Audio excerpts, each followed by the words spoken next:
Hi friends, welcome back to City Samayal. இன்னைக்கு நாம ஒரு ஸ்டார்டர் ரெசிபி தாங்க பார்க்க போறோம். Soya kebab.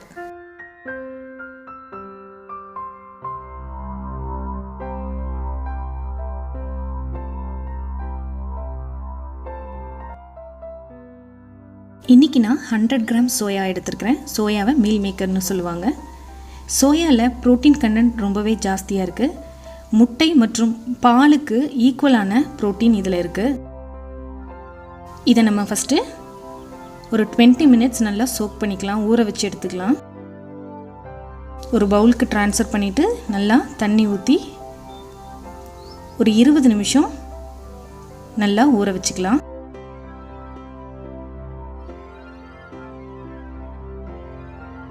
மீல் மேக்கர் நல்லா தண்ணியில் ஊறிடுச்சு. இந்த மாதிரி நல்லா ஊறி இருக்கணும். இப்போ இதை நம்ம ஒரு மிக்ஸி ஜாருக்கு ட்ரான்ஸ்ஃபர் பண்ணிக்கலாம்.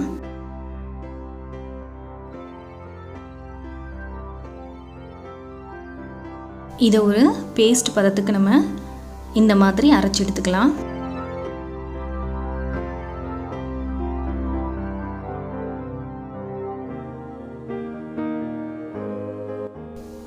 மிக்ஸி ஜாரில் அரைச்சதை நம்ம ஒரு பவுலுக்கு ட்ரான்ஸ்ஃபர் பண்ணி எடுத்துக்கலாம். இது கூட நம்ம இப்போ எல்லா இன்க்ரீடியன்ஸையும் சேர்த்துக்கலாம்.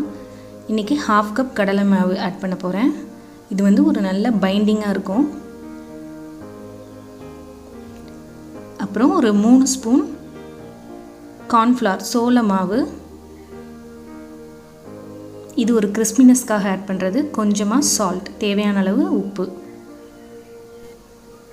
1 ஸ்பூன் சிக்கன் மசாலா. இது நல்ல ஃப்ளேவராக இருக்குங்க கபாப் நம்ம சாப்பிடும்போது. பொடியாக நறுக்கிய ஒரு பெரிய வெங்காயம், பொடியாக நறுக்கிய புதினா, இஞ்சி, பச்சை மிளகாய். இது எல்லாத்தையுமே நம்ம நல்லா கலந்துக்கலாம்.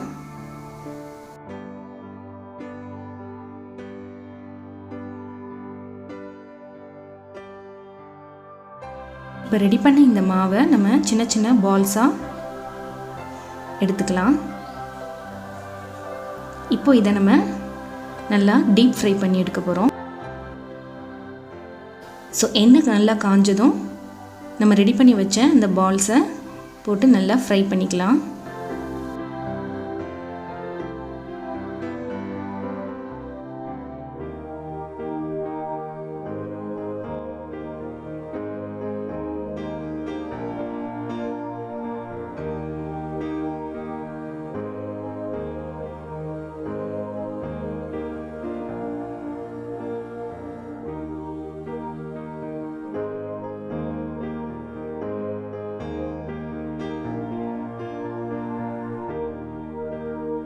இன்னொரு சைடு நம்ம நல்லா பால்ஸை திருப்பி ஃப்ரை பண்ணிக்கலாம்.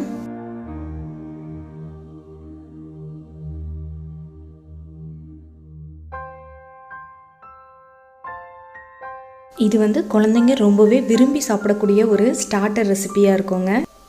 சோயாவில் ப்ரோட்டீன் கண்டென்ட் அதிகமாக இருக்கிறதால கிட்ஸுக்கெலாம் ரொம்பவே ஹெல்த்துக்கு ரொம்ப நல்லது. ஃப்ரை பண்ணதை நம்ம ஒரு டிஷ்யூ பேப்பருக்கு ட்ரான்ஸ்ஃபர் பண்ணிக்கலாம்.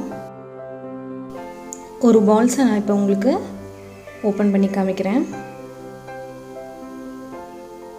ஸோ நல்லா உள்ளே எல்லாமே ஸ்டஃபிங்ஸ் எல்லாமே நல்லா வெந்திருக்கு. இப்போ நம்ம ஒரு டூத் பிக்கை எல்லா பால்ஸோட சென்டர்லேயும் நம்ம இந்த மாதிரி கபாப் ஸ்டைலுக்கு நம்ம ப்ளேஸ் பண்ணி எடுத்துக்கலாம். இது வந்து ரெட் சில்லி சாஸ், டொமேட்டோ ஸ்கெட்சப்போட சாப்பிட்றதுக்கு ரொம்பவே சூப்பராக இருக்குங்க. கண்டிப்பாக ட்ரை பண்ணி பாருங்கள். இந்த வீடியோ உங்களுக்கு பிடிச்சிருந்துச்சுன்னா சப்ஸ்கிரைப் பண்ணி கூடவே இருக்கும் பெல் ஐக்கானையும் ப்ரெஸ் பண்ணுங்கள். இந்த வீடியோ உங்களுக்கு பிடிச்சிருந்துச்சுன்னா லைக் பண்ணுங்கள், ஷேர் பண்ணுங்கள், மறக்காமல் கமெண்ட் பண்ணுங்கள். மற்றும் ஒரு வீடியோவில் சந்திக்கிறேன். இது அறுசுவையின் திறவுகோல்.